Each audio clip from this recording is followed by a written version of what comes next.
ओम नमो नारायणाय। लोक व्यवहार में, जन सामान्य में झूठ और मिथ्या इन दोनों के लिए एक ही जैसा व्यवहार किया जाता है। इन दोनों को एक ही समझा जाता है। जैसे बोलते हैं कि भाई संसार मिथ्या है, तो मिथ्या का मतलब भी झूठ समझते हैं। झूठ है, संसार झूठ है, तो दोनों को एक ही समझते हैं। संसार मिथ्या है मतलब झूठ है, ऐसा समझते हैं कि संसार है ही नहीं। लेकिन अब इन दोनों में अंतर हम समझते हैं। एक तो वो होता है जो होता नहीं और दिखाई भी नहीं देता है, और दूसरा वो होता है जो होता तो नहीं है लेकिन दिखाई देता है। ये दो चीज़ें हैं। तो इन दोनों में क्या अंतर है? मतलब ये दोनों है ही नहीं, लेकिन एक जो है कि है भी नहीं और दिखाई भी नहीं देता है, और दूसरा ऐसा है जो है भी नहीं लेकिन दिखाई देता है। जैसे कि मान लीजिए हम बोलते हैं कि ये बंध्या पुत्र है। बंध्या पुत्र, बंध्या का मतलब क्या होता है? मतलब जो स्त्री संतान उत्पन्न नहीं कर सकती उसको बोलते हैं बंध्या। तो जो संतान उत्पन्न नहीं कर सकती उसका क्या पुत्र हो सकता है? संभव नहीं है। तो हम बोलेंगे कि ये बंध्या पुत्र है। तो बंध्या पुत्र को क्या बोलेंगे? बंध्या पुत्र झूठ है, असत है, क्योंकि बंध्या पुत्र होता भी नहीं है और दिखाई भी नहीं देता है। जैसे बोलेंगे खरगोश के सिंग है, खरगोश के सिंग नहीं होते, तो खरगोश के सिंग होते भी नहीं है और दिखाई भी नहीं देते, दोनों है। लेकिन हम बोलेंगे कि रज्जु सर्प, मतलब एक रस्सी है, वो अंधेरे में पड़ी हुई है और अंधेरे दोष के कारण वो, जैसे कोई हवा भी चल रही है तो ऐसी हिलती उलती कभी दिखाई देती है। अंधेरा है, हवा से हिल रही है, तो हमको ऐसी भ्रांति हो जाती है कि यह सांप है। वास्तव में वो क्या है? रस्सी है, लेकिन हमको ऐसा भ्रम हो गया है कि वो क्या है? वो सांप है। तो अब क्या आप बोलोगे कि वो सांप, कि ये सांप है? सांप वास्तव में सांप है तो नहीं, लेकिन सांप दिखाई देता है। तो इन दोनों में मतलब अंतर समझ में आया ना? एक खरगोश का सिंग है भी नहीं, दिखाई भी नहीं देता, और रज्जु सर्प मतलब रज्जु मतलब रस्सी में सर्प है नहीं लेकिन दिखाई देता है। तो इन दोनों में अंतर है। तो इन दोनों में भेद दिखाने के लिए शास्त्रों में अलग अलग से व्यवहार किया गया है। मतलब इसको यदि और भेद करें, इसमें और सूक्ष्मता से व्यवहार करें, और ज़्यादा क्लियरिटी हमें आए और स्पष्टता आए, इसके लिए अलग अलग शब्दों का व्यवहार किया जाता है। जैसे बंध्या पुत्र, जो है भी नहीं और दिखाई भी नहीं दे, बंध्या पुत्र। खरगोश के सिंग है भी नहीं और दिखाई भी नहीं देते, इसको किस शब्द से बोला जाता है? इसको बोला जाता है झूठ। झूठ, असत, तुच्छ, इन तीन शब्दों का व्यवहार किया जाता है इसके लिए। असत, झूठ, तुच्छ। जबकि रज्जु सर्प जो नहीं है लेकिन दिखाई देता है, इसके लिए दूसरे शब्द का प्रयोग किया जाता है मिथ्या। मिथ्या, अनिर्वचनीय, यह दो शब्दों का प्रयोग किया जाता है। जो है तो नहीं लेकिन दिखाई देता है, मिथ्या और अनिर्वचनीय। तो इन दोनों में अंतर इस प्रकार से किया जाता है। तो ये जो संसार है, ये संसार सामान्यतः बोला जाता है कि संसार है नहीं। सही है, संसार है तो नहीं, लेकिन संसार दिखाई तो दे रहा है हमको। तो दिखाई दे रहा है, संसार है नहीं लेकिन दिखाई दे रहा है, इसको बोलते हैं मिथ्या, अनिर्वचनीय। अब संसार में ऐसी चीज़ें जो है भी नहीं, दिखाई भी नहीं देती है, उसको बोलते हैं असत, तुच्छ, झूठ। तो ये हो गया असत, झूठ, तुच्छ, ये हो गया बंध्या पुत्र, रज्जु सर्प। अब बात करते हैं मिथ्या, अनिर्वचनीय संसार की। मिथ्या का मतलब वही, उसको अनिर्वचनीय बोल सकते हैं, मिथ्या बोल सकते हैं, मतलब दोनों पर्यायवाची शब्द हैं। मिथ्या का अर्थ होता है अनिर्वचनीय। अनिर्वचनीय का हम अर्थ समझते हैं। अनिर्वचनीय मतलब अनिर्वचनीय, निर्वचन।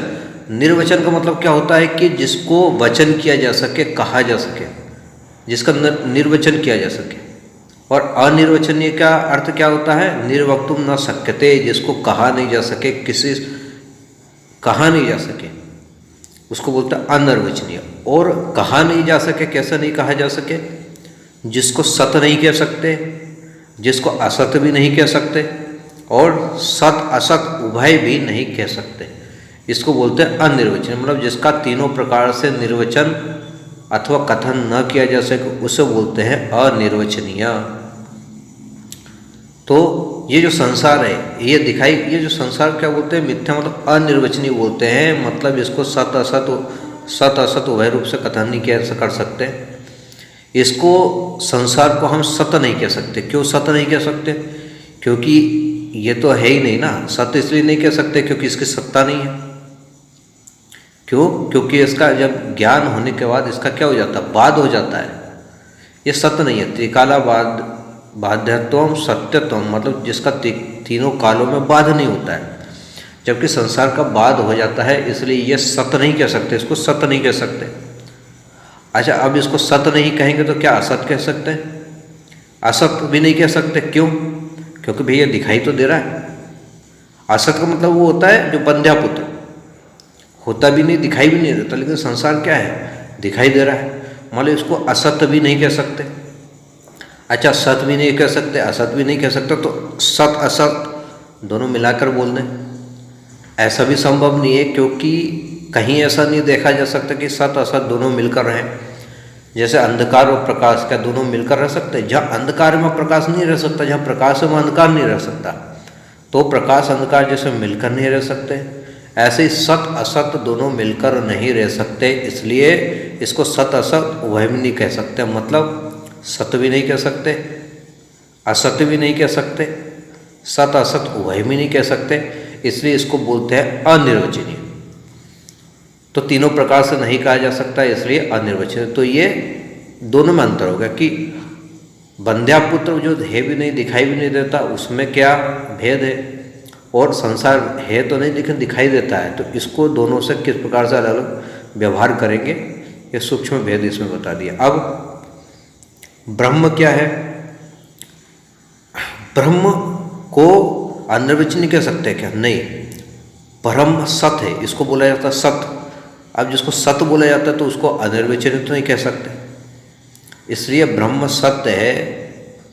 और माया, ये जो संसार है, इसको क्या बोलते हैं? इसको अनिर्वचनीय है।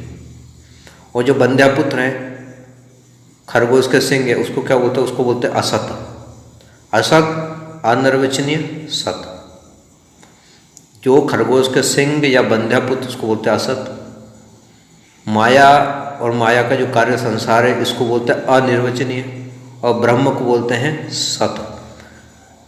अब ब्रह्म और माया, माया को और माया से उत्पन्न जितने कार्य हैं इस जगत को अनिर्वचनीय बोलते हैं, लेकिन ब्रह्म को सत बोलते हैं। मतलब ब्रह्म जो है अनिर्वचनीय नहीं है। तो हाँ, ऐसा बहुत लोगों को ऐसे भ्रांति, हमको ऐसे भ्रांति हो जाती है, भ्रम हो जाता है, तो हम क्या बोल देते हैं कि ब्रह्म को अनिर्वचनीय बोलने लगते हैं कि ब्रह्म अनिर्वचनीय है। तो ये, लेकिन ऐसा नहीं है, ब्रह्म अनिर्वचनीय है। ब्रह्म को तो सत्य रूप से बोला जा सकता है, इसलिए ब्रह्म अनिर्वचनीय नहीं है, ब्रह्म सत्य है। लेकिन ब्रह्म क्या है? अवाच्य है। मतलब ब्रह्म को कहने के लिए कोई शब्द नहीं है, उसका कोई वाचक शब्द नहीं है जिसके द्वारा ब्रह्म को बताया जा सके। क्योंकि किसी भी वस्तु को बोलने के लिए, कि किसी भी वस्तु में क्या होना चाहिए? कोई गुण होना चाहिए। गुण, जाति, रूप, रंग, कोई ऐसा लक्षण हो, आकार, कोई ऐसा लक्षण होना चाहिए जिसके द्वारा उसको शब्द के द्वारा कहा जा सके। लेकिन ब्रह्म में तो ऐसा कोई गुण नहीं है, क्योंकि ब्रह्म तो निर्गुण है।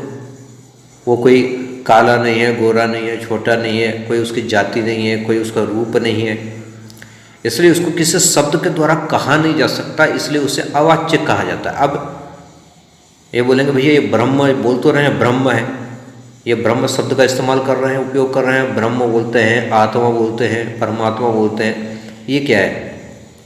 तो ये जो ब्रह्म रूप से इसको कहा, ब्रह्म शब्द से कहा जाता है, वो भी सिर्फ लक्षणा से कहा जाता है। लक्षण का अर्थ क्या होता है कि हम उसको जैसा है उस तरीके से नहीं बता सकते, उसको इशारे से करके बताते हैं। तो जब किसी चीज़ को इशारे से बताया जाता है उसको बोलते हैं लक्षण। मतलब एग्जैक्टली हम उसको नहीं बात पूरी स्पष्टता नहीं बोल, जिसके लिए शब्द का प्रयोग नहीं किया जा सकता। तो सामने वालों को समझाए कैसे? उसको समझाने के लिए उसको कुछ अलग कुछ लक्षण से बोला जाए, उसको तो बताना पड़ेगा। तो बताने के लिए कुछ लक्षण से उसको बोला जाता है। तो ये ब्रह्म है, ब्रह्म का वाचक शब्द नहीं है, ये लक्षण से कहा जाता है। तो इस प्रकार से ब्रह्म के बोलने के लिए कोई शब्द नहीं है, इसलिए उसको अवाच्य बोला जाता है, लेकिन वो अनिर्वचनीय नहीं है। क्यों? क्योंकि वो सत है।